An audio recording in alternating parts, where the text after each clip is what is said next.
Agora, para resolver um problema de um país, você precisa de um líder. Você precisa de um técnico, você precisa de um líder. O Brasil precisa de líder. Líder eu sou, eu tenho muito mais experiência enquanto líder do que todos eles. Flávio nem coloco, porque a função dele é ser filho. É a última coisa que um cara como filho é líder. A função dele é ser, eu sou filho do meu pai, atenção, meu pai, meu nome é Flávio Bolsonaro.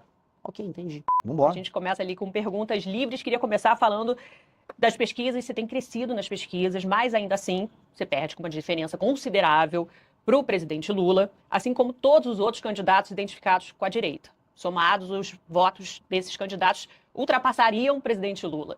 Como é que você enxerga o caminho para romper esse cenário? Muito tem se falado em aliança. Eu vi que recentemente você se posicionou sobre uma possível aliança com o PSDB, negando, de certa forma.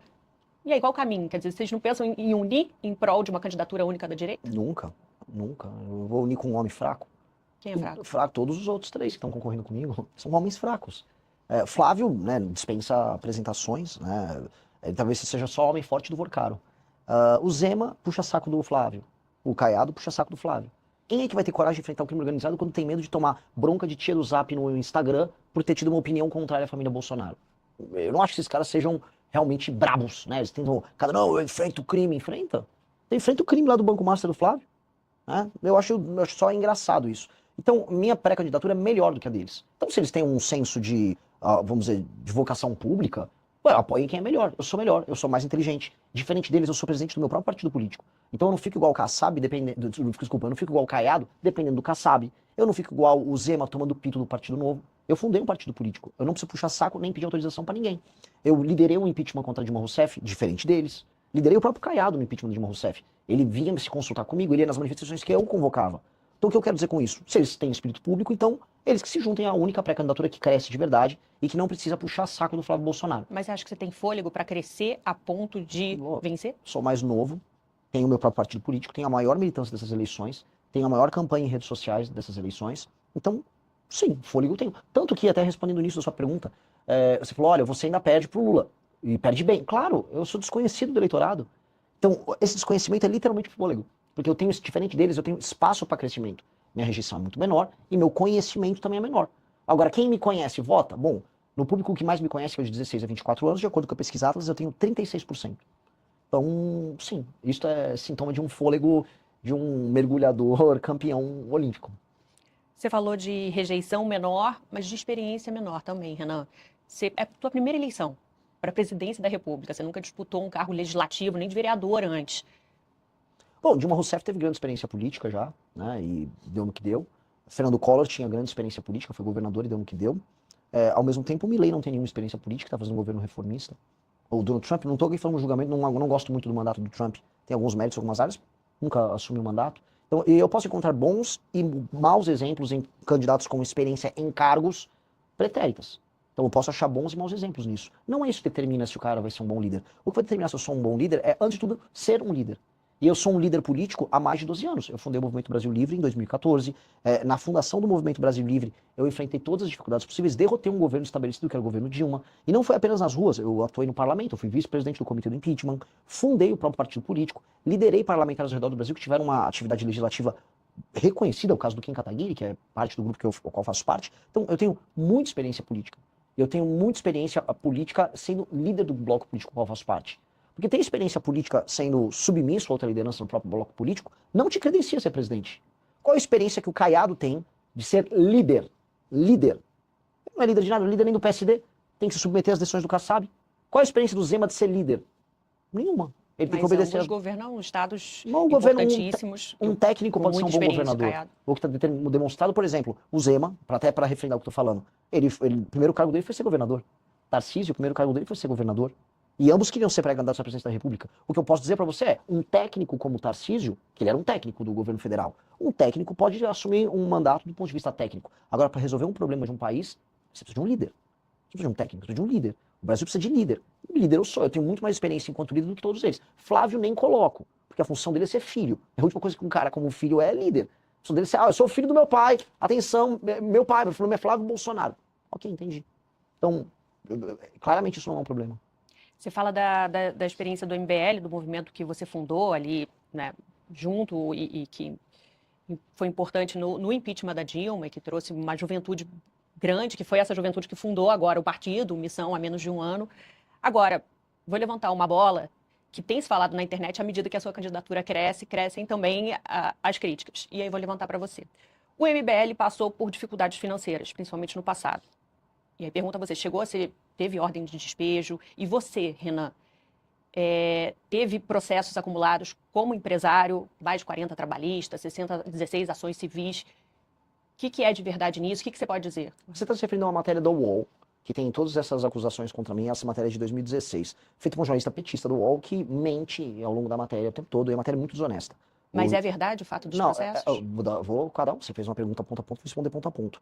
O MBL nunca sofreu uma ação de despejo por falta de pagamento. Não? Não, nunca. O MBL é super bom pagador, o MBL não tem a gente não usa um empréstimo bancário para se financiar. Que a própria matéria da UOL que você cita traz a sua fala reconhecendo as dificuldades como empresário. Existe vamos começar. O MBL não é uma empresa, o MBL é uma associação civil.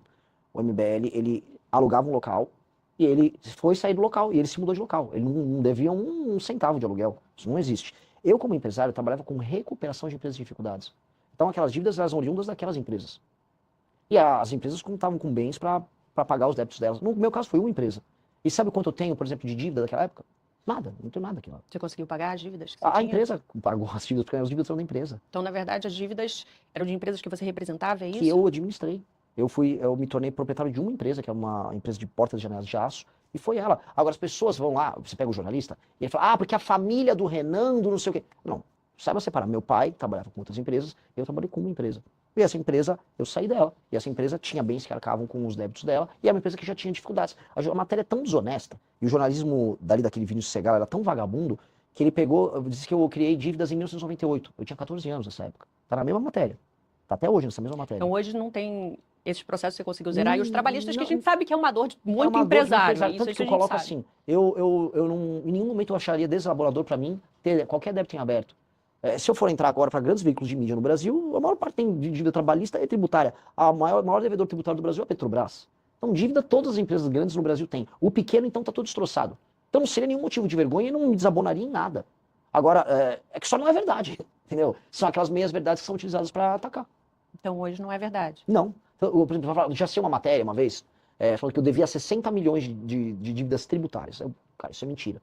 Aí passou uns anos, virou 5. Passou uns anos, virou 3. Passou uns anos, virou 1. Agora saiu uma matéria, acho que foi no Metrópolis. Renan está devendo 40 mil reais. Eu falei, 60 milhões. E nem é verdade os 40 mil reais. Porque existe um problema, e é um problema que eu vou resolver na presidência da República.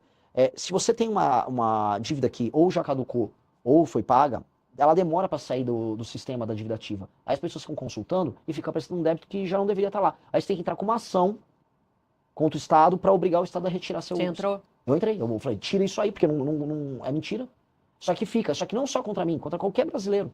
O Estado brasileiro é muito bom na hora de te cobrar e na hora de jogar lama no teu nome. Mas na hora de acelerar o processo para limpar teu nome, ele não é. Não, e é importante isso para esclarecer, porque realmente a falta de experiência em cargo político é algo que vai ser cada vez mais questionado, você já está acostumado a responder. E a partir do momento que você responde, você fala, mas eu fundei um partido, eu sou presidente do partido, que tem outros braços, desdobramentos, até empresariais bem-sucedidos.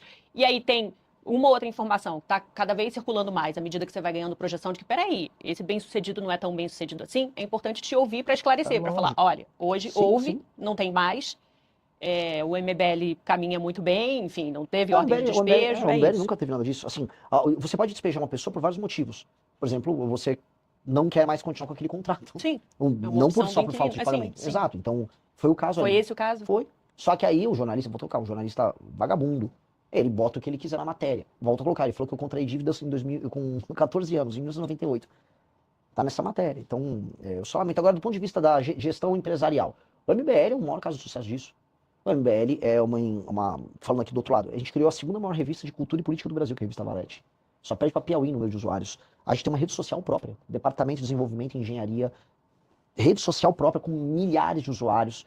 Nós temos editora de livros, ou seja, nós temos todo um ecossistema. Esses livros estão aqui no fundo, somos nós que produzimos e vendemos. Temos, através do partido, a possibilidade de fazer de maneira autossustentável toda a atividade política dele. Vendemos livro, curso, roupas, bandeira. O partido é o partido que provavelmente, em termos de infoprodutos e produtos, é o que mais fatura no Brasil. Então, em termos de gestão, a nossa experiência é de bastante sucesso. Perfeito. Dito isto, esclarecido. Você que está me assistindo, você que ou assistiu essa propaganda, você está desiludido com o seu país e todo mundo está desiludido com o seu país. Porque é uma sequência de fracassos. E você sente que o Brasil nasceu para ser aquele fracasso histórico. Nem futebol mais a gente vai bem. Tem que ficar torcendo para talvez ganhar de Marrocos. O que eu quero falar para todos vocês é: o Brasil nasceu para ser uma das 5 maiores nações do mundo. E o nosso problema é um problema de liderança. Nós temos as piores lideranças políticas do mundo. Se nós trocarmos a liderança política do Brasil, se tivermos um foco em tornar o Brasil, esta nação, uma das 5 maiores nações do mundo, o seu futuro será glorioso, o meu futuro será glorioso, o futuro dos teus filhos será glorioso. Basta encarar nossos problemas e parar de conversa mole. É isso que eu estou propondo. Sem conversa mole, sem querer te agradar, falando a mentira doce que engana, mas que machuca, e sendo verdadeiro. Meu nome é Renan e eu estou aqui à disposição para esta grande aventura.